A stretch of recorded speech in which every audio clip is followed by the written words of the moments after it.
I got used to being his backup. I in order to sign a contract. He drugged me and sent me to the other party's car. Even took away my phone, so I couldn't ask for help. It wasn't until then that I realized this love, humble for too long, is time to let go. I liked Simon for a long, long time. Back then. I really felt that as long as he could love me, I would be willing to lower myself inch by inch, even if it meant putting my life on the line. So, I willingly chased after him, being his backup. My dreams, my talents, my career.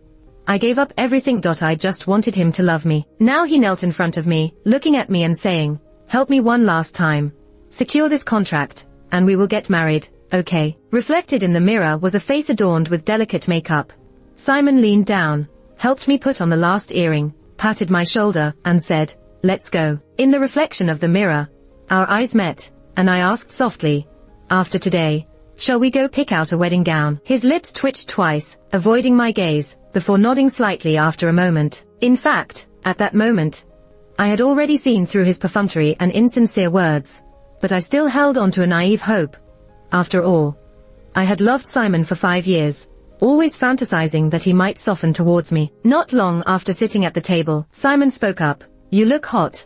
Let Big Brother help you take off your coat and hang it up, okay?" My hand trembled, and I could barely hold the glass in my hand. Underneath the knitted cardigan, I was only wearing a wine-red long-slip dress, with a neckline already opened very low, and sitting down had made it even more alarming in terms of exposure. Simon himself had picked out the dress for me. How could he not know? I bit my lip tightly, almost about to give in to Simon's increasingly cold gaze, when a lazy voice suddenly sounded from across. "The air conditioning is so low. I didn't think she would feel hot." I hesitated and turned in the direction of the voice, coming face to face with a pair of bright and intense eyes, as if there was a fire burning within them. It was an incredibly handsome face, with pale skin, sharp eyebrows, and a high nose bridge. Though his lips were thin, they were very attractive, adding depth to the contours of his entire face. Sensing my gaze on him, the young man curled his lips into a brilliant smile and said to me, "Hello, I'm Evan." Evan. I was momentarily stunned. The contract Simon wanted to negotiate today was with Henry, the man sitting opposite. Evan was Henry's nephew. It was rumored that Henry had remained unmarried and childless. Thus he doted on his only nephew greatly. Under Henry's indulgence, Evan drove luxury cars, bought famous paintings, exuded an air of decadence, spending money carelessly without any achievements. Now sitting across from me, the young man playing with the glass in his hand did not seem as mischievous as the rumors portrayed. Even his fingers, with well-defined joints, showed traces of watercolor paint and a thin callus. Could it be that he also indulged in painting? Lost in thought, the dinner had already begun. Amidst the clinking of glasses, Simon's cold voice sounded in my ear, "Melody, go and offer Mr. Henry a toast." I subconsciously turned my head to say something, or to catch a glimpse of the look Simon had fixed on me, but in that instant, his phone, placed on the table, suddenly lit up. It was a new message, from Gloria. "I have already picked out the wedding dress. Come try it on together tomorrow, okay?" My heart momentarily froze. I tugged at my lips, and only after a while did I manage to force a very bleak smile. Gloria, she was Simon's most cherished crush. What I tried so hard to get, a bit of favor from Simon, was all but given freely once she beckoned. "Simon." I quivered my lips, desperately trying to control the tremor in my voice. "You lied to me. The person you want to marry isn't me, is it?" Simon turned his head. With a haze of smoke in the air at the banquet table, through the hazy white mist, I couldn't see his expression clearly, but I could hear his emotionless, icy voice. "Melody, this is what you owe me." From where I stood, to the main seat where Henry sat, it was only 5 steps away. These 5 steps felt like they had traversed all the 5 years between Simon and me. I had always wondered one thing: what exactly do I owe him? In the first 18 years of my life, he covered for my parents' favoritism toward me. After we met, it was him who always enjoyed my humble attempts to please him. This question had been on my mind for 5 years, and still had no answer. "Wait." I stood in front of Henry, just about to raise the glass, and Evan, who had been quietly eating next to me, suddenly stood up and blocked Henry, saying with a smile, "My uncle is drunk. He can't drink anymore. Let me take this glass for him, all right?" I watched helplessly as he took the glass from my hand, tilted his head back to empty the glass in one go. Evan didn't immediately return the glass to me. He smiled even more brightly. "Sorry, I forgot this was your glass. Let's just consider it as you toasting, all right?" Without waiting for my reply, he paused for a moment, then lowered his voice. Don't drink anymore, your face is very red. Go sit down. Should I take you home? His eyes were bright, with a wet lock of hair stuck to his forehead. This was already the second time he had come to my rescue tonight. I glanced back, and saw Simon staring intently this way, his gaze dark, and his face extremely unpleasant. A sudden sense of unexpected retribution washed over me. Shaking my head, I picked up a glass from the table again, filled it with wine, and clinked it against Evan's empty glass. Thank you for standing up for me. Let me offer you one now. I downed the wine in the glass. He couldn't stop me, hesitated in silence for a while, then managed to say, call me Evan. Evan. The light in his moist eyes suddenly brightened. You've really had too much to drink. Go back soon. He glanced behind me. The raised corners of his lips suddenly straightened. Wait.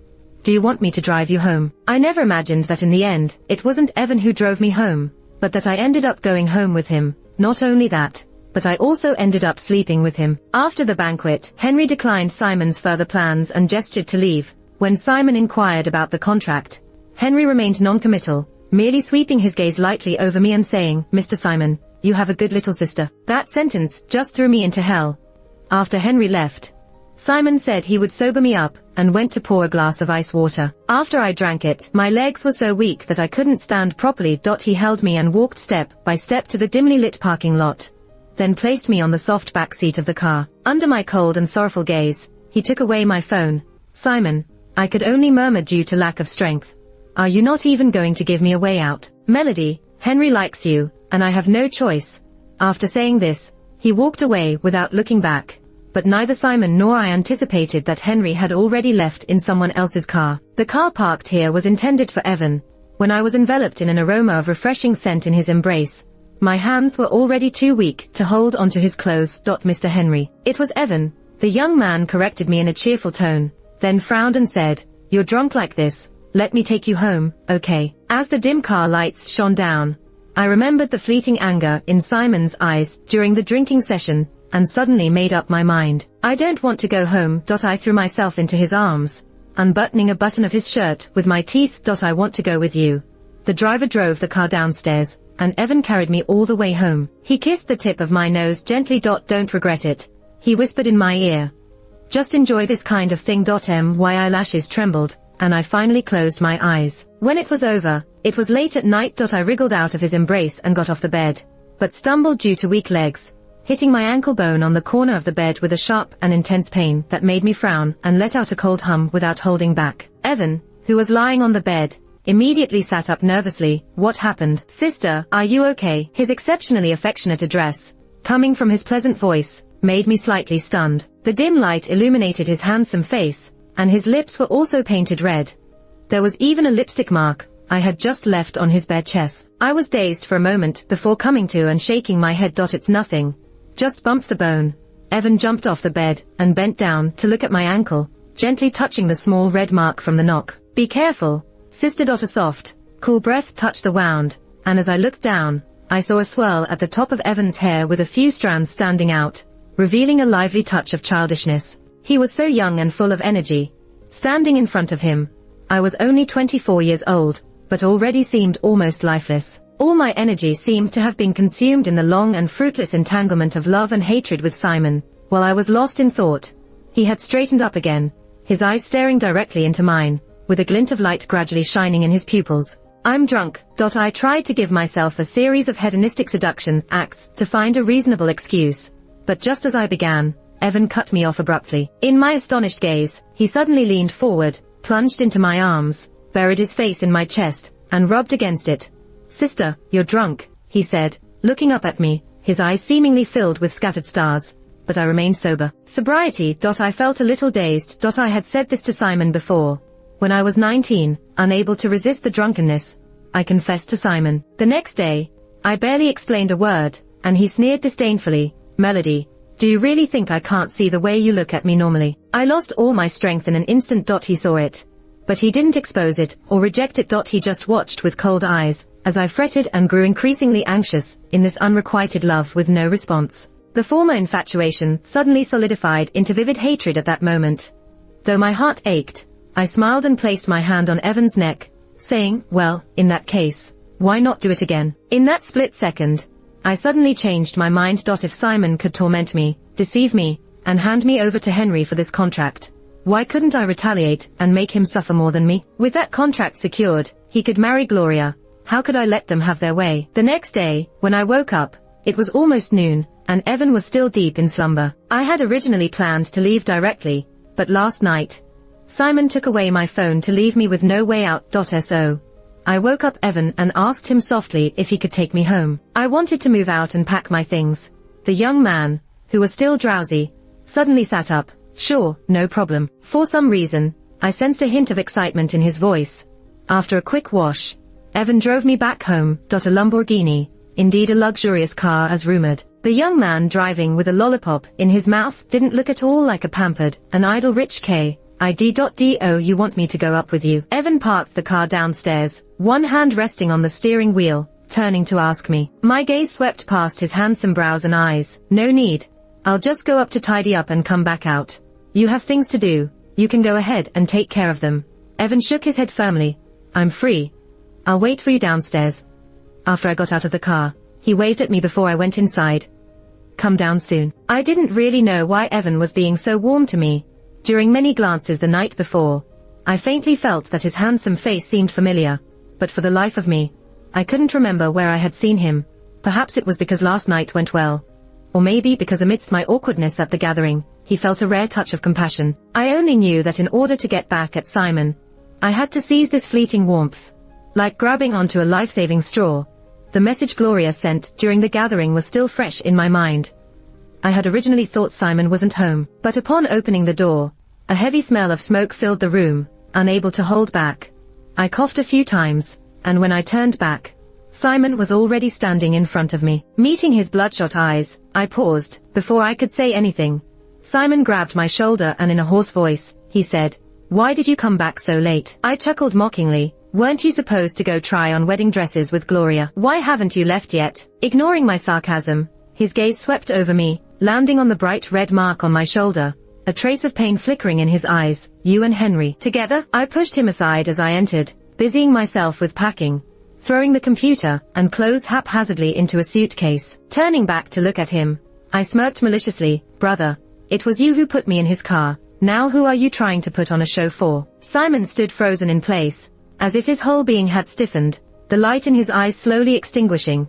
His once handsome features clouded over with sorrow. Once, I would sneakily caress the corners of his eyes while he slept, even place soft kisses on his forehead, careful not to wake him. And today, I suddenly realized that the fiery yet sincere affection had worn away bit by bit over the 5 years of entanglement, culminating in the moment he personally ushered me out last night. Love turned to ashes. That was all. As I dragged my suitcase past him, Simon suddenly came to his senses. Grabbing my wrist, he said awkwardly, "Last night, I came back one last time, but Melody, the car had left, and you were no longer there." It was only then that I realized how painful it still was for me, like a sharp needle piercing into my heart, not intense, but lingering and profound, seemingly endless. Taking a deep breath, I let go of the suitcase and held out my hand to Simon. "Give me my phone back, Melody, big brother. Stop pretending. You could have found many ways to locate me. If it was Gloria who was taken, would you have given up so easily?" I finished with a smile. How could I forget? You wouldn't bear to send Gloria to such a place. In Simon's moment of frozen silence, I walked out the door with my suitcase, not looking back like he did last night. When I got downstairs, Evan wasn't in the car. He had pulled out a camera from somewhere, and was taking pictures of the cherry blossoms by the entrance. Seeing me come down, Evan turned the camera towards me and took a picture, before putting it away, and running over to take my suitcase. "Are you done packing? Let's go, sister." On the way over in the morning, Evan had arranged for us to meet with a real estate agent to look at apartments, but he unexpectedly stood us up. "How about you move in with me for now?" Evan suddenly grabbed my wrist, his eyes shining brightly as he looked at me. "We can look for an apartment in a couple of days. Or if you don't want to move out, my place is spacious enough for both of us. Not only is your place spacious, but the bed is also very comfortable." I raised an eyebrow and smiled. "All right. I will pay you rent." That's how I ended up moving in with Evan, and then I quit my job at Simon's company, planning to find a new one. I didn't even go back to the office to pack my things. I just sent an email to HR to confirm. Simon had sent me many messages in between, all of which I ignored and deleted without reading. What was there to read? Just apologies, urging me to come back and help with his tasks. before quitting. I had a pile of unfinished projects in my hands, and he was probably already overwhelmed trying to appease Gloria, who was upset about his broken promise. Brother, don't rush. This is just the beginning. Evan, I sat on the sofa, looking up at him tenderly.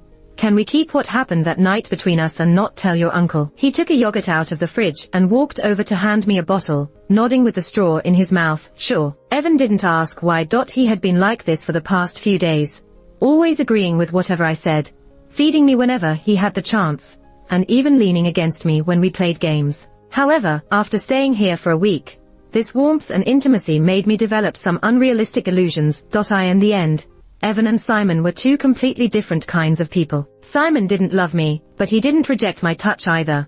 He took pleasure in mocking me when my feelings showed. But Evan, except for the night he was intoxicated, the most intimate contact we had was just a light kiss on the cheek. After kissing me, the young boy would hurriedly retreat with a flushed face and close the door, saying, "Good night, sister." In the past, because Simon liked the type of girl that Gloria was, with black straight hair and white dresses, I had dyed my naturally curly deep brown hair black and bought a bunch of white dresses like Gloria's. Moving out from Simon's place made me feel like I finally broke free from some sort of restraint and became more liberated. Or maybe it was when I was staring blankly at the box of clothes I didn't like, and Evan walked over saying, "Sister, if you don't like them, just throw them away. Let's go buy what you like." And then Evan took me out shopping. From the ground floor of the mall all the way up, Evan accompanied me, helping me try on one item after another. He would praise me non-stop as I stepped out of the fitting room, never seeming to get tired of it. It seemed like he had a natural talent for color coordination. His suggestions were astounding. In the end, I bought a bunch of different colored spaghetti strap maxi dresses and high heels, then went to a salon to dye my hair a pink purple hue. After drying my hair, Evan ran over. "Sister, you look so beautiful." He tugged at the hem of my dress and swayed it back and forth, the unusually bright light in the shop shining down, making his already fair face look even more attractive. Evan was never shy with his compliments towards me. In the past, I had to struggle to get just a few words of praise from Simon, while Evan could say so much in just an hour. My gaze fell on his slightly exerted, well-defined fingers. Suddenly, I felt my mouth go dry. That night, when Evan came out after taking a shower, I swirled the red wine in my glass and smiled at him tenderly and seductively. "Would you like to have a drink with me?" I admit I did it on purpose. Evan had always been polite, but I didn't want to wait anymore. I had been too subservient to Simon for too long. I was starting to forget who I really was. I am not Simon's biological sister. In fact, I had never seen him before I turned 18. When I was 9, my foster parents took me from the orphanage. When I was 13, after my foster mother's sudden death, my foster father's gaze towards me became even more strangely intense. Later, I found a sizable life insurance policy with him listed as the beneficiary hidden in the closet, which made me start to doubt the cause of my foster mother's death. Around that time, my foster father developed a gambling addiction, racked up debts, and wanted to sell me to pay for a dowry. I was in college at the time. I collaborated with someone to entice him into borrowing a large sum of money, initially just wanting to drive him out of the city like a disgrace and escape far away. But he got so obsessed with gambling and paid no heed to anything, accumulating massive debts and eventually being chased to a construction site, where he fell and died instantly with steel bars piercing through his chest. I wasn't unafraid. During that time, every night I would dream of my foster father, covered in blood, standing in front of me, glaring at me. I would wake up in a scream countless times, gasping for air and wiping the cold sweat off my forehead. But another voice in my heart reminded me, "Melody, you are free, you are saved." However, in the second month after my foster father's death, Simon appeared. He claimed to be my brother and brought me back home. And then, it seemed like I gradually fell in love with my brother without even realizing it. Muttering to myself, I swirled the half-filled glass of wine in my hand, and by my side, Evan reached out and took the glass from me. "Sister, you're getting drunk." Looking into his heated yet worried eyes, I curled my lips and pulled down the thin shoulder strap of my dress a bit more. Evan almost dropped the glass, his Adam's apple bobbing up and down, his voice becoming hoarse. "Sister." Evan. I pounced into his embrace, rubbing my chin against his chest. After a moment of silence, Evan gently cupped my face and planted a tender kiss. "Sister, remember to tell me to stop if you're uncomfortable." He spoke with a natural demeanor, as if it were just a common saying, but I suddenly froze, tears almost welling up in my eyes. Between Simon and me, there were so many times. He never once consoled me. only calling out Gloria's name when I was lost and confused. Sensing that I was crying, Evan immediately panicked, stopping his actions and gingerly wiping away the tears from my face. Melody. He rarely called me by my name, but each time he did, his voice was so gentle it could drip water. If you don't want to, we won't continue. But please don't cry. After a long pause, it seemed like he finally made up his mind and earnestly whispered in my ear, I like you. I'm not cowardly or impotent, just stubborn and fragile. A long time ago, Simon opened the door to my heart.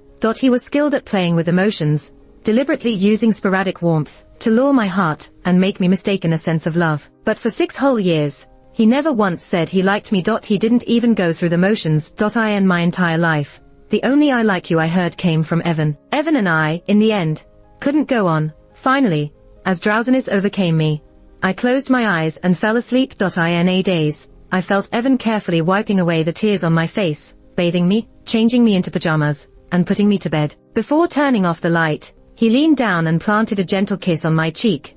Good night. I mentioned to Evan that I wanted to work at Henry's company. Originally, my plan was to playfully ask Evan while pretending to be drunk, then make this request. I even had my excuses and lines ready, but I didn't use a single word. Evan didn't ask anything, just nodded obediently. Okay, let's have breakfast first, and then I'll take you there. He pushed the golden brown omelette towards me and patiently spread peanut butter on a toasted slice of bread. While doing all this, Evan pursed his lips slightly and looked at me with a serious expression, looking particularly charming.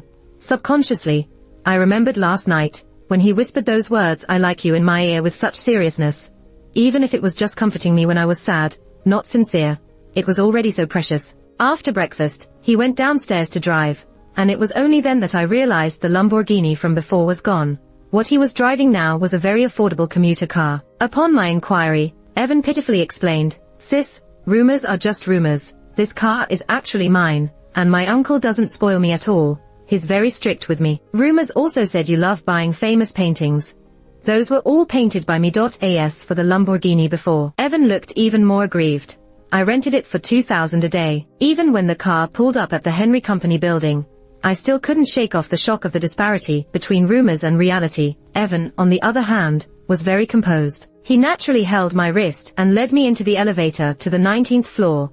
Saying he wanted to see Henry, the secretary politely said, Please wait a moment. The boss is in a meeting with clients in the conference room. As she spoke, the door to the conference room behind her happened to open. With a faint smile, Henry walked out first, followed by 2 other well-dressed men.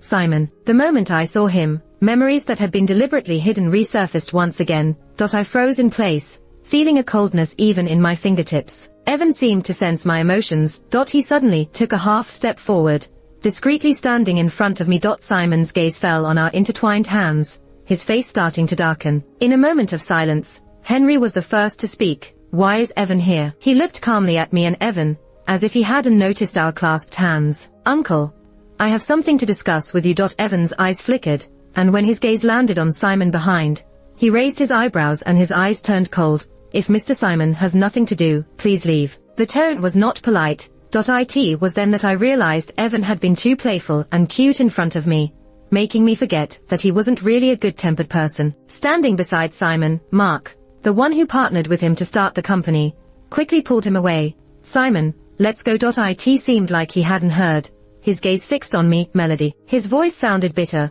I should have been nervous or felt a mix of excitement and pain as I used to every time I saw him, but there was nothing. Evan held my hand tightly, the warmth from his fingertips spreading through my limbs. He whispered softly, Melody, don't be afraid, I'm here now. Suddenly, I calmed down. Long time no see, brother. Simon's eyes dimmed as he opened his mouth, but didn't say anything more. Taking advantage of the situation, Mark smiled apologetically and pulled him away. I followed Evan into Henry's office, where he earnestly introduced me to Henry, praising my work abilities extensively. The melodious voice of the youth rang in my ears, but there was emptiness with no response. As I met the sharp gaze of Henry, I suddenly understood what he was thinking. The dinner party was the first time Evan and I met, but not Henry's first time. In order to secure that significant contract, Simon had been in touch with Henry's company for 2 months. During these 2 months, Henry was able to glimpse some things about Simon from my fragmented interactions, even though I was just a stranger to him. Now that Evan suddenly proposed I work at his company,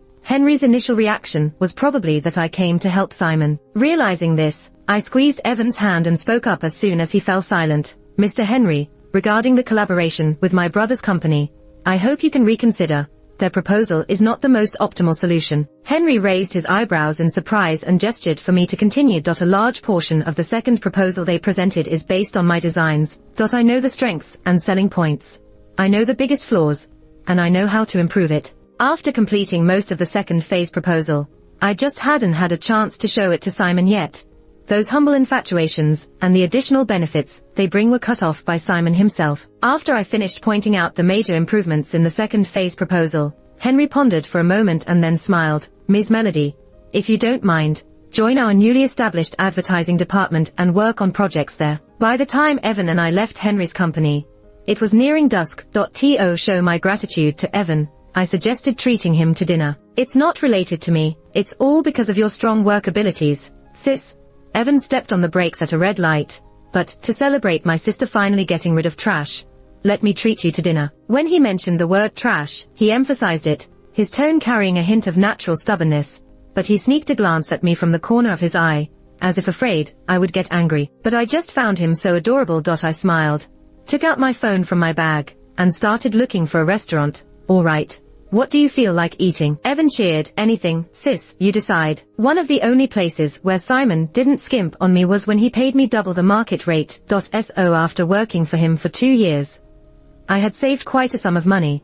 Treating Evan to a meal in a high-end restaurant was no problem. As Evan and I crossed a bridge with warm yellow lights shining, just as we sat down at our table, a soft voice sounded from behind. Melody. I stiffened, turned my head, and met Simon's inscrutable gaze and Gloria's usual gentle eyes. Her gaze swept over me, then onto Evan, her expression darkening for a moment. After a moment, she smiled again. Got yourself a boyfriend now. Come over and sit with us. No, thanks. Without waiting for me to respond, Evan immediately declined. I'm here to have a date with Melody. Don't want any disturbances. His blunt words left Gloria momentarily speechless, and she awkwardly tugged at the corner of her lip, her once gentle smile almost not fitting on her face. Melody, this little boyfriend of yours is quite straightforward. I knew she actually wanted to say that Evan was rude and lacked manners. After all, when Simon wasn't around, she would say such things about me. At that time, my thoughts were completely focused on Simon, and she deliberately had him do this and that for her, then promptly scolded me as soon as Simon left to buy her bubble tea. As a young girl, you should have some self-respect and know your manners. I looked at her and responded with an even more gentle and forgiving smile. Evan is only 18. If he offended you in any way, I apologize on his behalf. Evan also cooperated well, calling out from behind me, sis. Suddenly, Simon stood up, walked over, and pulled my wrist, trying to drag me away. Evan exerted force to shake off his hand. Let go of Melody. He turned to Evan, softening his tone slightly. Evan, I just need to talk to my sister for a moment. I sneered, and he immediately increased the strength with which he held my wrist. Evan's eyes turned cold, standing in front of me, refusing to leave. I thought for a moment, soothing him gently. Go order the food first. I'll be right back. His watery eyes looked at me, appearing pitiful under the light, like a forlorn big dog. Remember to order a blueberry cake and pan-seared cod for me. Evan finally relented. Call me if you need anything. He sat back in his seat, while Simon dragged me all the way to an empty private room. He pushed me in and locked the door behind him. As the lights dimmed and brightened, I instinctively closed my eyes, then heard Simon's cold voice. You're not with Henry. So how did you end up with Evan again? I laughed. I am dating Evan. Simon. You have to meddle in whoever I'm with, who I'm dating. Simon gritted his teeth, his gaze falling on my purple-pink hair and the exposed bare skin. Melody, do you have no shame? Simon, people with shame wouldn't send their sister to a client's bed for a contract. Henry never contacted you again, did he? Maybe you should postpone your wedding with Gloria, brother, I said, looking at him with a smile, a mist of veiled fog accumulating in my eyes. Opening the unlocked door, I brushed past Simon. He reached out, as if wanting to grab my dress, but eventually let his hand fall dejectedly, his voice clear in my ear. Gloria and I have called off the engagement. I didn't look back, or even pause for a moment. It had nothing to do with me, did it? Over the years, he and Gloria had been on and off too many times. I followed Simon's every move and could see through Gloria's intentions clearly. Simon was her current best choice, but she wasn't truly content with the situation. Given a big enough opportunity, she would leave Simon at any time for a higher place. So, I could probably still get some leverage from Gloria. By the time I returned to my seat, the food was already served. Evan was playing with a box in his hands. Seeing me coming over, he hastily pushed it to the side. Pretending not to notice, I sat down and picked up my chopsticks. Let's eat. Evan seemed hesitant to speak, looking at me for a long time, before finally asking, Sister, what did you and your brother talk about? I paused in mid-air with my chopsticks. He asked me how I ended up with you. Also, he said he broke the engagement with his girlfriend. What's that got to do with him? Evan's face darkened, his gaze sharp, now glancing over at Simon at the table behind me, his voice more urgent. Sister, don't trust him. That night, he had ill intentions towards you. His actions were not sincere. Even Evan could see it.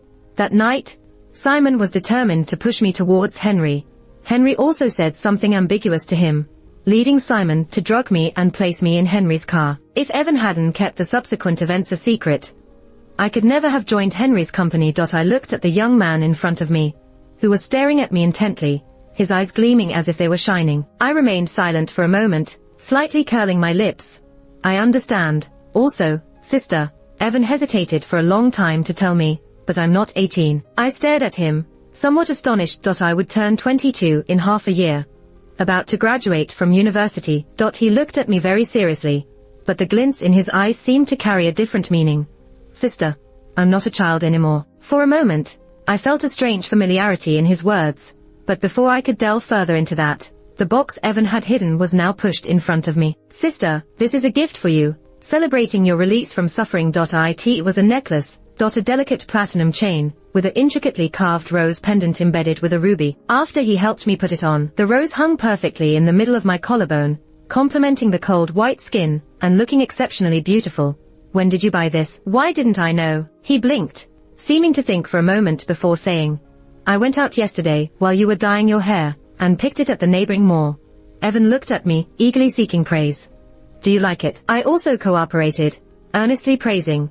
I really like it. He sat back contentedly and continued eating. I suddenly remembered, Evan was like this at the dinner party that night too. If he hadn't gotten up to block the drink coming towards me, he would have been eating the whole time. Turning the wine glass in my hand, I jokingly said, do all you young boys have such big appetites? Evan immediately put down his chopsticks, looking a bit nervous. Sister, do you think I'm eating too much? I can eat less. I couldn't help but laugh. Evan, why are you so cute? He opened his mouth to speak, but Gloria, who knows when, came over with a glass of wine in her hand. Evan, I'm sorry for offending you earlier. It must have been Simon who informed her of Evan's true identity, as Gloria unexpectedly came to apologize. She held the glass of wine in front of Evan, softly biting her lip and looking at him apologetically. She looked so pitiful, with a hint of stubbornness amidst her gentleness. Simon always fell for this act. I watched Gloria's performance with interest, seeing the desire flickering in her eyes, knowing full well what she desired. Evan, perhaps, was the higher ground she had just found. Sorry, I have to drive Melody home later, so I can't drink. Evan didn't take the wine glass, just looked up, glancing at her with some amusement. Disappointed, Gloria stood there unwillingly, but Evan added, if you have nothing else, please leave. Melody and I have some personal matters to discuss. Perhaps Simon had told her that Evan was not to be offended, although Gloria looked quite aggrieved. She left without a word. Once she was gone, Evan chuckled. After dinner, Evan drove me home, having had some drinks. I closed my eyes and leaned back in the seat. Suddenly, I heard his hesitant voice. Sister, are you free next Saturday? I opened my eyes and turned to look at him. Evan pressed the brake in the dimly lit parking lot. It's my graduation ceremony, and I want to invite you to attend, perhaps influenced by the alcohol. I fell silent for a moment, then lifted my lips slightly, leaning closer to him. I may be free, but what status should I attend your graduation ceremony in? With close proximity, our breaths entwined. In a hoarse voice, Evan called out, Melody, as my girlfriend, of course, and then, he kissed me, gripping my shoulders. His lips were soft, with a blueberry sweetness in the air. The temperature gradually rose as a hand clasped my waist, moving up along the bare back. Sister, Evan breathed lightly and took a step back. Let's go home. He held onto my waist as we got out of the car. But as soon as he stood firm, his gaze turned cold all of a sudden. Just a step away, Simon was standing there, his eyes filled with deep pain, as he looked at me. A strong sense of relief swept over me from the bottom of my heart, as I hooked my arm around Evan's neck and smiled lightly at Simon. Why is Big Brother here? In the dim light, his face was as pale as paper. A cigarette between his fingers. Scattered cigarette ashes on the ground. I didn't know how long he had been standing there. I realized that he must have seen everything that went on between Evan and me inside the car. After dropping Gloria off at her place, I suddenly thought to come and see you. I nodded. Big Brother, you can leave after you've seen me. Evan and I are going home. He seemed stung by some word, and a vivid pain glinted in his eyes. Melody, our place is your home. I almost chuckled. Simon, is that really my home? Do you believe that yourself? But after that surge of emotions, I felt deeply desolate. When I was 18 and Simon first brought me back, I also thought that was my home. But I quickly realized that I was incredibly unfamiliar with the arrangement and placement of things in that house. Even less so than Gloria. Simon had no intention of explaining it to me, just letting me figure it out on my own. After living there for 6 years, I didn't even have the qualification to change a piece of painting. Once, when Gloria came over to our place as a guest and played video games with Simon, she suddenly said she wanted to eat teddy bear cookies. I searched for them in the kitchen for a long time, and even got a cut on my finger from the sharp edge of the biscuit tin. As I brought the cookies back, I caught Simon and Gloria kissing. Simon had his back to me, but Gloria, hearing my footsteps, lifted her gaze and looked at me with gentle yet mocking eyes. I fled in panic. In stark contrast to him was Evan. On the first day I moved into his place, he took me around every inch and every corner of the house, from the entrance hall to the kitchen, from the bathroom to the storage room, making sure I understood everything, afraid that I wouldn't know how to use things due to being a stranger or feel constrained. He looked at me and said seriously, Sister, you can do anything you want while living here. I have no secrets from you. In the study, I also saw Evan's easel, and learned that he, like me in college, studied oil painting. Simon's eyes darkened. I'm not. I chuckled and interrupted him. I think that place would be more suitable as your and Gloria's bridal chamber. Since I moved out, I have no intention of going back. Simon froze in place, the light in his eyes completely extinguished, devoid of any vitality. I hugged Evan, turned and walked away without a second thought. Even without looking back, I could feel Simon's gaze following me closely. After taking 2 steps, Evan suddenly turned around, pecked me on the cheek, and invited, Sister, want to take a bath together tonight? The burning gaze on my back suddenly disappeared. When I reached the front gate and turned back to look, Simon was nowhere to be seen. When I got home, I changed into a nightgown, and went to find Evan. He was in the study setting up a picture frame, and when he saw me come in, he hurriedly put it away, and then looked up, suddenly stiffening. Sister. I smiled sweetly at him. Weren't we going to take a bath together? Evan was clearly moved, but still uncomfortably turned his head away. I did it to help you make him jealous. The following week, I successfully joined Henry's company.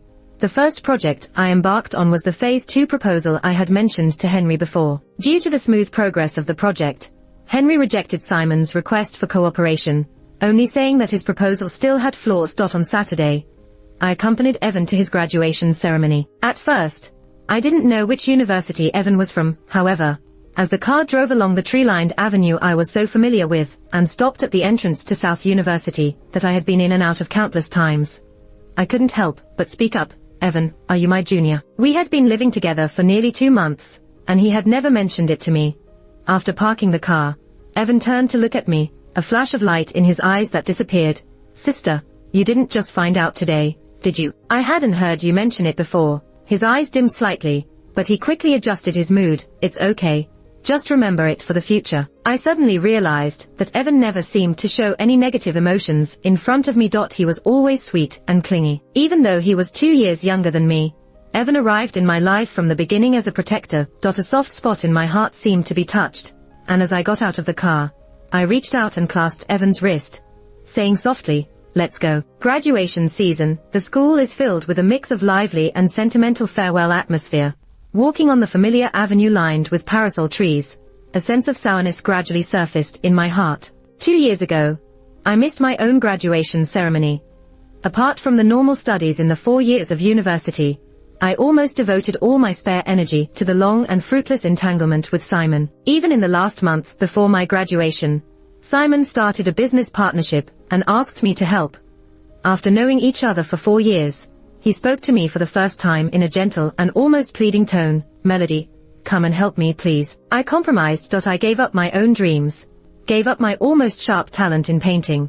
Gave up the opportunity for further study abroad recommended by my teachers, and willingly stayed behind to work as a designer in Simon's company, to help him secure the first contract.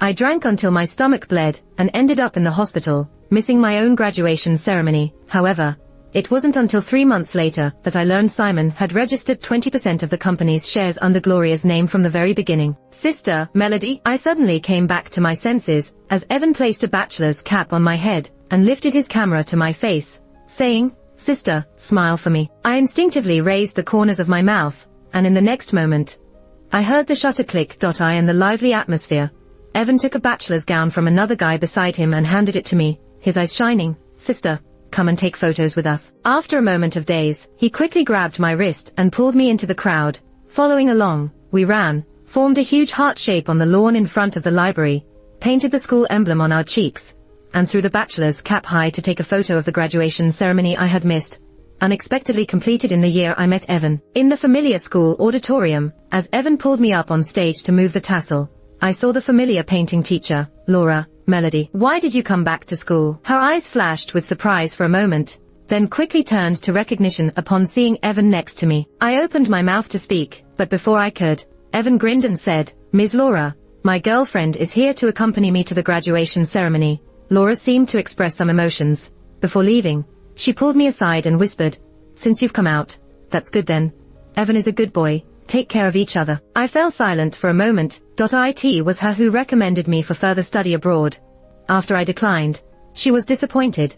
After much persuasion, I finally told her that I had someone in my country that I couldn't let go of. She seemed to have guessed something and sighed. "Melody, the one who truly loves you will not ignore your future. I'm worried that you will regret it later on." I thought of high school for some reason. Back then, I was so proud, walking through the school with an easel on my back, as if I owned the entire universe. As long as I held a paintbrush, I had the courage to face any difficulties. I had never thought that one day I would shatter my pride and self-esteem with my own hands, trampling them underfoot. On the way back, I remained silent. Evan seemed to see through my thoughts and suddenly changed direction halfway, driving to the largest park in the city. It was dusk, the golden light reflected on the lake, creating a warm ripple of colors. He took out an easel, paper, pens, and paints from the trunk, and handed them to me, saying, "Sister, would you like to try painting?" Since graduation, I hadn't held a paintbrush again. Simon didn't like me painting.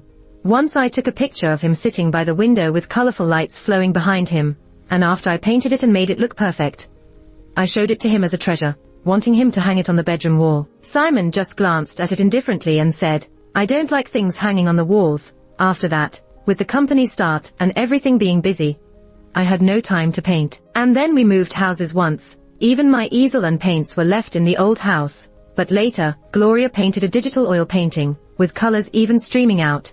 He still carefully framed it and hung it by the bedside. At Simon's place, there were never paintings he didn't like, only people he didn't like. As I came to my senses from memories, I completed the last stroke and showed it to Evan. He ran over joyfully, his eyes bright as he looked at the paper. "Sister, you painted me." Evan's clear and pleasant voice perfectly matched the young man in the white shirt, with a corner fluttered by the wind in the painting. He stared at the painting for a long time, then looked at me, his eyes sparkling with delight.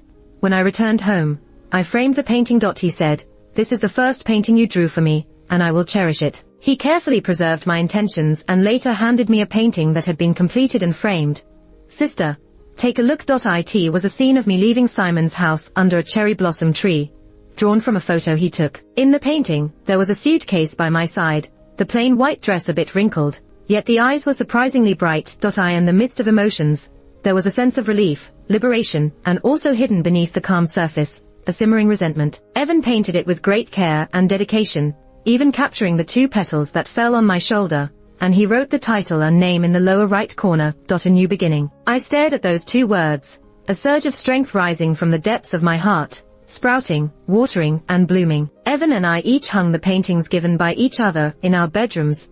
He even set up an easel in the study room for me to use whenever I wanted to paint. As I gradually picked up the dreams and talents I had lost over these 2 years, over at the company, The advertising department I was in had snatched 2 contracts in a row from Simon. With the support of Henry's company, not to mention that I had spent 2 years with Simon, almost single-handedly raised their design department.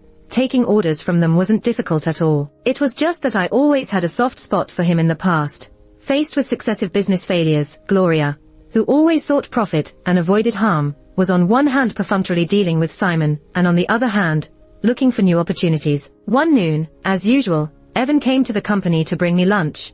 Sitting in the tea room, his face showed a strange expression. I had just met someone downstairs.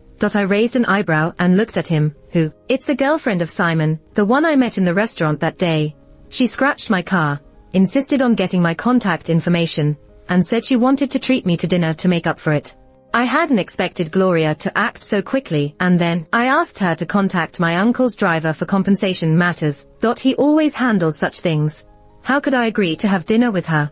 Evan said, sneering, with a clumsily executed scheme. I then realized that Evan's youthful and sincere nature, although naive, also meant he didn't mince words. There was a playful tone in my voice, but at least she's a pretty girl. Melody. Before I could finish my sentence, Evan suddenly leaned in, his nose touching mine, his gaze intense, and his warm breath mingling with mine felt scorching. You can't say that. You're my girlfriend now, and it would make me unhappy. I like you, and I can only see you in my eyes, he said earnestly, holding my face and forcing me to look at him, whispering between our lips, Sister, open your eyes and look at me. After a pause, his voice suddenly lowered, with a touch of gentle humility. Can you say that you like me? Just to make me happy. Those clear and bright pupils enlarged in front of me, and I stared at him in a daze, a strange sense of familiarity flashing through my heart. It's okay, if you don't want to say it now, he said as his eyes slightly dimmed, taking a step back. Sister, I have the patience to wait for you to speak. Even though I knew that the sly boy in front of me was likely trying to curry sympathy on purpose, my heart couldn't resist a slight ache. This ache nudged me forward, and I kissed Evan on the lips and declared in his suddenly ecstatic eyes, I really like you now, not just to make you happy. That afternoon, Evan left with a silly smile on his face. Just as he left, Henry appeared at the door, his face still beaming with a smile that he hadn't managed to suppress. Uncle. Henry glanced briefly at Evan, then his thoughtful gaze fell on me. I didn't sense any negative emotions from him, and finally, I let out a sigh of relief. It seemed like passing through Evan in front of Henry paved the way for a more open relationship. He enjoyed cooking for me, and would eagerly come to the office every day, at noon to deliver food, not hesitating to show his affection for me in front of others. His unabashed favoritism. How could I not be moved? So, everything fell into place. Evan was tall, probably due to his good physical strength, as he never seemed to tire. He took care of almost all the household chores, and wouldn't get tired even after staying up late. I had also talked to Evan about my graduation and work, only to learn that he had been working part-time at an art studio since his 3rd year, eventually investing money he earned from Henry and his childhood New Year's money. He was very down-to-earth, nothing like the idle and profligate Evan rumored about. It was only then that I could finally relax. That afternoon, when Evan came a bit later, I went downstairs to meet him, and unexpectedly bumped into Gloria at the elevator entrance. She saw me and her face showed surprise. Melody. Wait, how come you're here? I gazed at her curiously. I work here. Gloria was suddenly taken aback, and her expression gradually turned unpleasant. After a moment of silence, she forced a smile and said, Melody, how can you let your boyfriend arrange a job for you? A girl should rely on herself. I couldn't help but chuckle, staring at her mockingly. Gloria, are you even qualified to say such things? Gloria's tactics were not up to par, or else she wouldn't have spent so long just to get Simon to commit to her. Now that I had bluntly retorted, she immediately lost her cool, clutching her handbag tightly. She looked at me and forced a light smile. Melody, leaving that aside, it doesn't look good for you to jump from Simon's company to here, isn't it? Until she firmly secured the next opportunity, Gloria wouldn't give up on Simon. After realizing this, I knew that half of my goal had been achieved. I had built up the design department in Simon's company single-handedly. I smiled at her. So, if I want to leave, I can do it anytime, and no one can stop me. Gloria looked at me in astonishment. She must have been used to seeing me behave submissively in front of Simon, to the extent that she couldn't handle my newly found pride. Melody. Evan's voice suddenly rang out, breaking the frozen atmosphere between Gloria and me. He came over to me, didn't even look at Gloria, and just cuddled up to me affectionately. It's so hot. Let's go up quickly. I had expected Gloria to do something given that he was now her new target. But she simply stood there and showed her usual gentle smile. Melody, Evan, have a good one. As the elevator rose, the enclosed space was just the two of us. Then Evan suddenly spoke. She has changed her target. It took me a moment to realize he was talking about Gloria. He looked at me, lips curled with a hint of mischief, revealing his sharp canines. When the driver went to deal with the compensation issue, my uncle happened to go with him and saw her. Later, she made sure to get my uncle's contact information, and is trying to set up a meal with him. Gloria had shifted her focus from Evan to Henry. Thinking back to how Simon had tried every trick in the book to get me into bed with Henry, it felt like fate was fickle and ever-changing. After half a month, one afternoon when Evan couldn't come to pick me up, he asked me to take a cab home. As I stepped outside and stood by the roadside, a familiar black SUV pulled up next to me. Simon's cold eyes peered through the car window. Get in. I didn't move, leaning on the car and glaring at him expressionlessly. Simon's eyes narrowed even colder. Melody, are you making me repeat what you've done in front of passers-by? I couldn't help but laugh. Go ahead, tell me, what have I done? Simon opened the car door and stood in front of me, staring down at me with a scornful smile. You slept with Henry first, then hooked up with his nephew, and now you've joined Henry's company, using every means to snatch contracts from me. Melody, how did I not see before how capable you are? I certainly didn't have the kind of ability Gloria possessed. I smiled at him. Perhaps if you had sent her to Henry's bed in the first place, the results would be even better. Before I could finish speaking, a heavy slap landed on my face. The sharp pain spread instantly, and I tongued the soft flesh in my mouth, turned my head to look at him for a moment, then suddenly raised my hand and struck back even harder. Simon's gaze darkened instantly as he gritted his teeth. Melody, Simon, you really should see how your crush is flirting in front of my boyfriend and his uncle. I watched him with a smile. As for the so-called contract stealing, it's just each to their own abilities, bro. That's your and Gloria's company. What's it got to do with me? Why should I hold back? He must have been so used to me acting like a lovesick puppy in front of him, that he was momentarily unable to adapt. Just staring at me blankly. I gave a cold laugh, then walked away without looking back. The slap Simon gave me didn't have much force behind it, but it left a faint red mark on my face. So when I got home, Evan saw my face and his gaze immediately darkened. Sister, who did this to you? Before I could say anything, he suddenly snorted. It's Simon, isn't it? I scolded Gloria in front of him, and he got angry. I reassured him. Don't worry.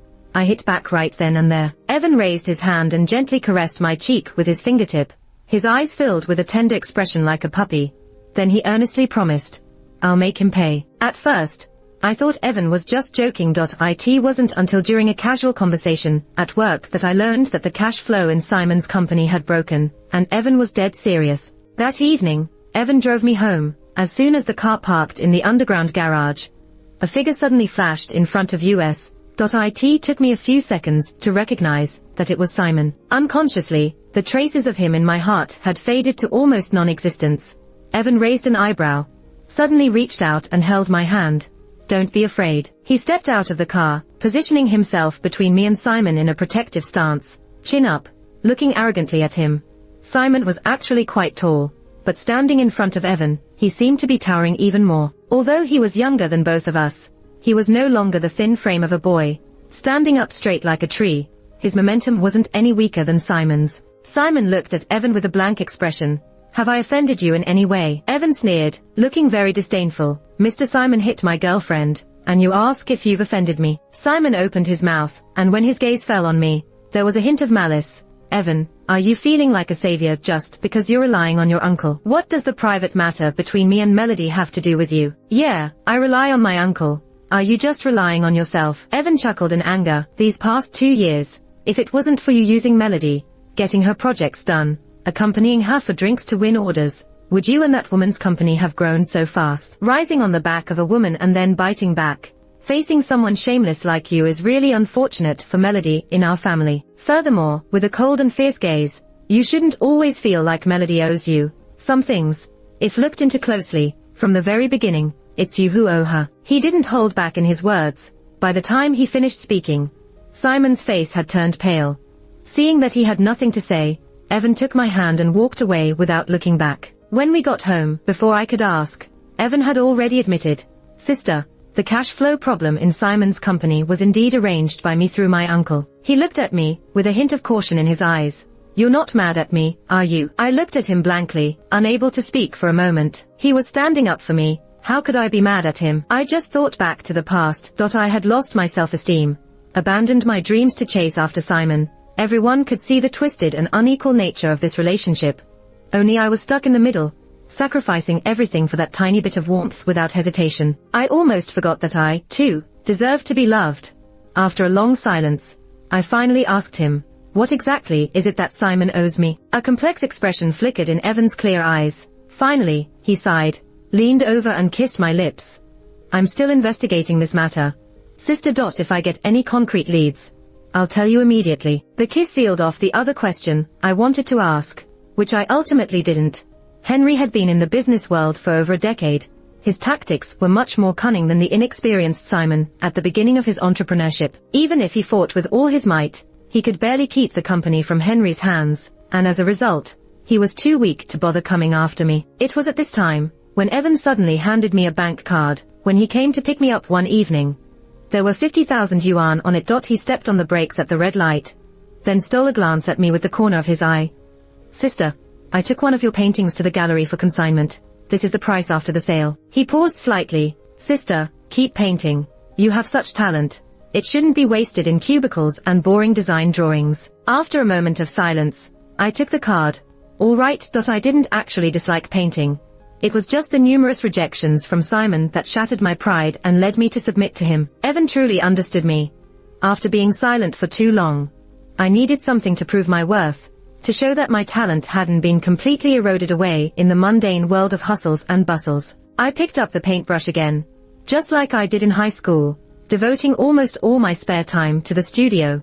Evan seemed very happy, and back at home, he sat with me in the studio. Apart from occasionally going out to answer a call, he sat across from me painting, his eyes occasionally glancing at me. Evan's talent in painting was not inferior to mine at all. On the weekend, he and I sat together in front of the easel in the study, with sunlight streaming through the glass window, casting a layer of light golden color on the floor. I turned my head and saw the boy holding a paintbrush, completely focused on the easel in front of him.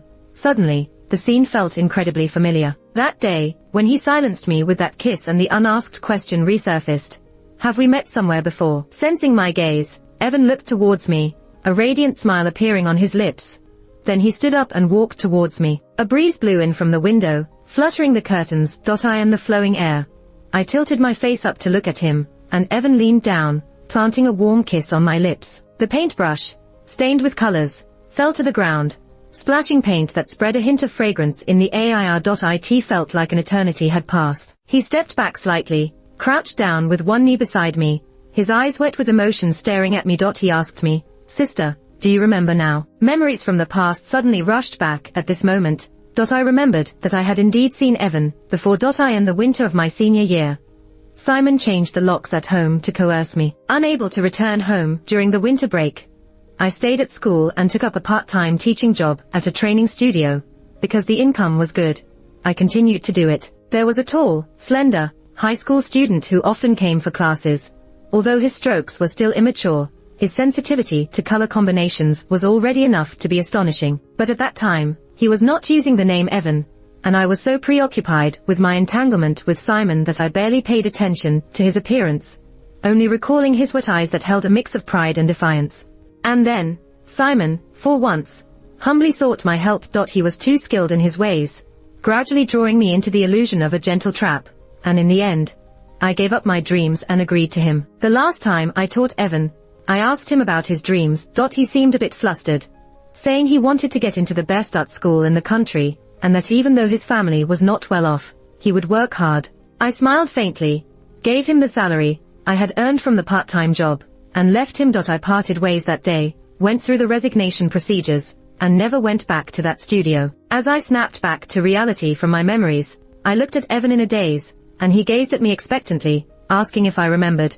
The young boy's handsome face showed a hint of shyness, revealing his intentions. His real purpose for going to that studio was not to learn from me. 81st, he wanted to challenge me. Sister, you paint really well. So when you said you wanted to give up and handed me your salary card, I was shocked. I dug around for a long time, slowly piecing things together. He said, rubbing his cheek against my hand. Simon is not worth it, you know. Do you know? I dreamt of seeing that proud Melody that my teachers used to talk about, the one with the talent and perception for art that seemed innate. When she picked up the paintbrush, it felt like nothing in this world could hold her back. He continued, and the pride and dignity that Simon took away from me, you helped me regain them. I should thank you for that. But I remained silent for a long time, then asked softly, so, did you know from the beginning that Simon would hand me over to Henry? His eyes widened in panic. No, Melody. Why did Henry suddenly swap cars with you when he left that night? Why did the door that should have been securely locked open so easily at Simon's touch? Why did you have a condom in your pocket that night? Was it just a coincidence? I laughed self-deprecatingly, suddenly feeling incredibly pitiful.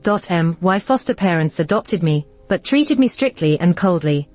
After my foster mother passed away, my foster father's gaze towards me became increasingly eerie. During my 3 years in high school, I spent all my time outside of class in the art studio, without making any friends, only having a not-so-close ally. Later, when Simon gave me a little warmth on the way home, I couldn't wait to get close to him. And now, Evan saved me from a dilemma, and straightforwardly confessed his feelings for me. I fell completely for him. It was only then that I realized my initial desire to seek love and security from others was a mistake. I stood up and walked quickly towards the door, causing Evan to accidentally knock over a pallet of paint in a frantic attempt to catch up and explain. No, Melody. I wanted you to see Simon's true colors, and also what's in my pocket. But he struggled to say the second half of the sentence. I firmly pushed his hand away, and turned to face him, speaking slowly. Taking advantage of someone's vulnerability. What makes you any different from him? I moved out of Evan's place. I left in such a hurry that I didn't even take the paintings I made, just packed a simple suitcase. When I was leaving, Evan, with red eyes, came chasing after me, wanting to explain a few things, but I raised my hand to stop him. Evan, I'm not completely rejecting you. I believe in your sincerity, but this beginning hasn't been pleasant.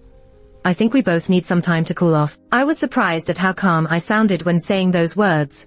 Evan seemed visibly hurt, looking at me pitifully. Melody, I can apologize. I really didn't mean to. Almost immediately after being met with his teary eyes, I felt like surrendering. It was at that moment that I realized how much I actually liked him. Anyway, let's take some time apart first. I closed the car door and urged the driver to start driving.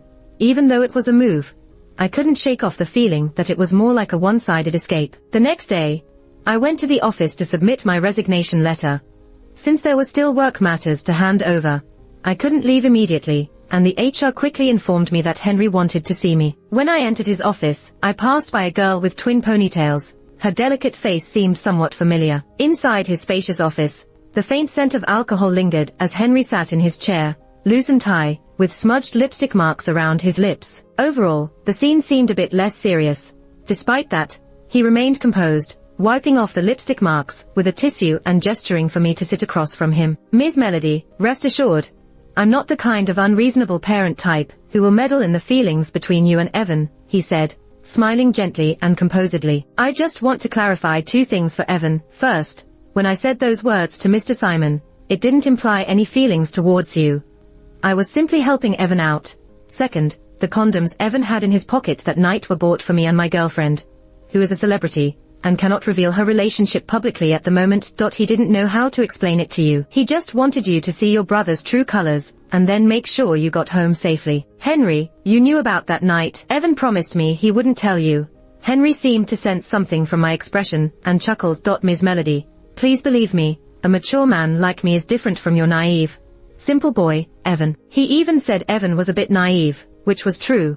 Actually, I supported Miss Melody's resignation. Mr. Simon's company has been struggling, and Miss Melody's talent should be used in a better place. Henry interlocked his fingers, resting his chin on them, gazing calmly at me. As for your relationship with Evan, I won't get too involved. Before I left, he called out to me again. Oh, by the way, Gloria. Henry pronounced the name with a hint of unfamiliarity, perhaps not remembering the person so well. I gathered all the chat and call records of Gloria trying to invite me for dinner and other activities, packaged them, and sent them to your email. That night, I worked late. It wasn't because of overtime, but because my mind was filled with too much. Sorting through each issue took a while. I had initially planned to go home, but suddenly remembered that I had left some things at Simon's house and decided to retrieve them. Unexpectedly, after all this time, Simon still hadn't changed the locks I tentatively turned the key, and lightly nudged the door open. After a brief moment of astonishment, I entered and was overwhelmed by the strong smell of alcohol. Furrowing my brows, I switched on the living room light. The man who was slumped on the sofa suddenly lifted his head, and upon recognizing my face, his lips trembled, his face turning pale. I had never seen such profound despair in Simon's eyes before, like a whirlpool dragging someone infinitely downwards. Melody. He stood up suddenly, stepping towards me. You're back. His tone was cautious, as if I, standing before him, was some precious yet fragile porcelain. The only person who could make him speak with such tone before was Gloria. For some reason, I felt an urge to laugh. Simon reached out his hand, seemingly wanting to touch my shoulder, but I quickly took a step back, avoiding it. Mr. Simon, we are hardly acquainted. Let's not get touchy-feely, okay? I said calmly. I'm here to get my stuff, and then I'll leave. You don't need to worry. As for this act, you don't need to play it anymore. We both know that your previous display of heartbreak and longing in front of me was just an act to soften me up, so I would come back and continue helping you. Isn't that right? Human nature is such. Simon never cherished my affection from the beginning. So how could he really wake up to it after he sent me away himself? It was all an act. Perhaps there was some genuine regret, but 3 parts true and 7 parts performance. And when a person puts on such an emotional appearance, it is only for the sake of something. Clearly, my design capabilities still had some utility for Simon, so he was unwilling to let me go. In an instant, the despair in his eyes deepened even further. Melody, I'm not. Simon's voice was incredibly hoarse. I misunderstood about your parents. He didn't finish the sentence. I followed his gaze and only then noticed a few sheets of paper scattered on the coffee table. The words on the paper were very clear. Initially, Simon's biological parents and my parents had collaborated to start a business. But when I was abducted, my parents were too distraught to focus on work, which gave them an opportunity to swallow up a significant portion of the company's shares. Later, my father noticed this and wanted to separate the shares of the 2 families, but they took all the cash in a hurry and fled, only to get into a car accident on the way. Both adults died instantly, and Simon was lightly injured and fell into a coma. When he woke up, recovered, and was discharged from the hospital, my parents took him in regardless of the past animosities. They weren't harsh to Simon, but they repeatedly told him since he was very young, that he must find me in the future given the opportunity. Seeing this, I suddenly understood everything. Why did Simon say I owed him? With such parents who cared only for profit, and forgot about loyalty, and taking the money and running away. How they brainwashed Simon, it was quite obvious. Furthermore, after my parents really adopted him, they didn't treat him exceptionally well, which made Simon feel increasingly indebted. When they were gone, he transferred that resentment onto me. I set down those pages, and when I looked at Simon in front of me, I suddenly found my past unwavering determination to be pathetic. In truth, Evan was right. If it hadn't been for that night's direct confrontation, I would have still been caught in Simon's blunt knife tug-of-war, gradually getting used to that long and endless pain until I completely became his puppet, never to wake up. Actually, Evan saved me. Thinking of this, I threw the few sheets of paper at him and smiled gently. Simon, I don't accept your apology. I don't like you anymore. You can rot in the mud with Gloria. After moving out of Evan's house, he didn't contact me for several days. I thought he was actually calming down, but when I returned home from work one evening, I found him pitifully squatting at my door, jumping up excitedly when he saw me. Sister. Then he wobbled a bit, and I quickly stepped forward to support him. Evan then fell into my arms, burying his face in my shoulder, his warm breath brushing against my skin.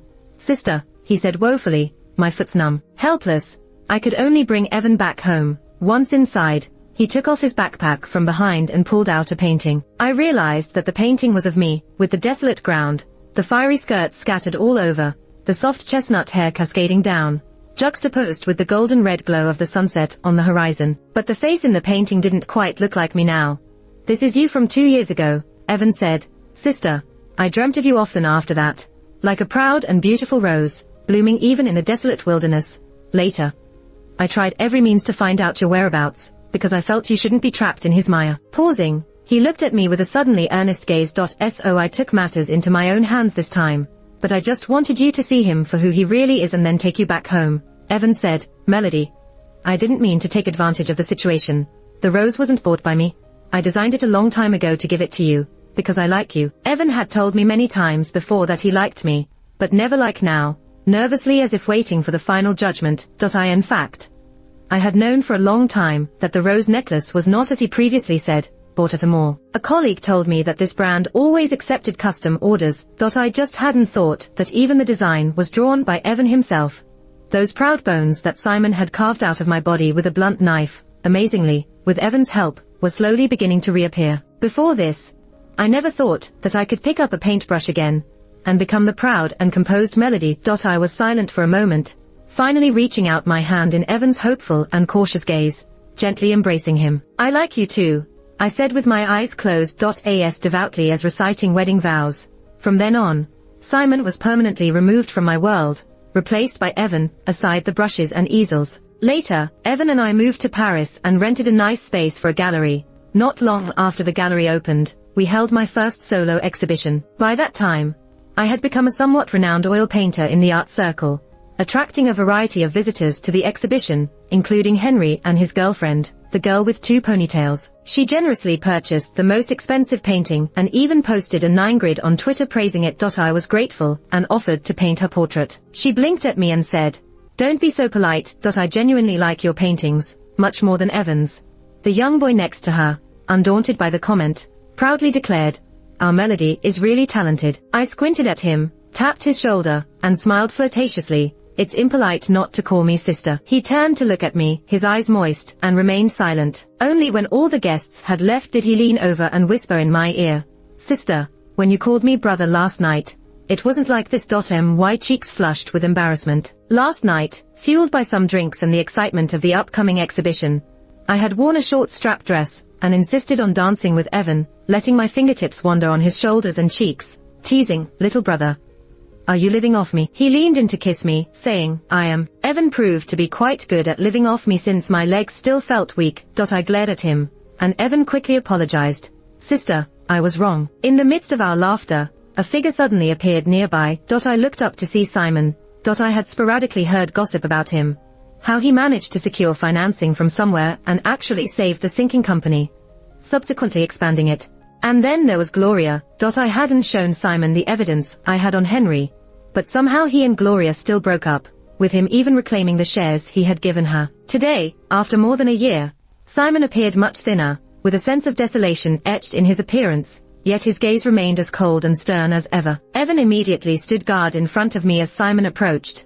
Without a flicker in his eyes, Simon said, "Melody, I have something to tell you." "I have nothing to say to you," I retorted. In the past, Simon might have reacted angrily, but at that moment, he continued to gaze at me calmly, his eyes filled with a complexity of emotions that I couldn't decipher. "And I didn't want to understand." He smiled faintly and said, "If you don't want to hear it now, that's fine. I've sent it to your email. Whenever you have time, take a look." With that, Simon left. It wasn't until we were closing up the exhibition in the afternoon that we realized he had bought a painting, a piece depicting a lake with swaying lotus leaves that I had painted. It suddenly struck me that it was actually Simon whom I had gone boating with. On my 20th birthday, when Gloria was absent, he finally managed to spare a day to accompany me for 2 hours of rowing. I was ecstatic, even if Gloria called him away later that night. I thought it was the happiest birthday I had ever had, but when I painted that picture, those memories had completely faded from my mind. All I could recall was my 26th birthday, when Evan took me from boating to roller coasters,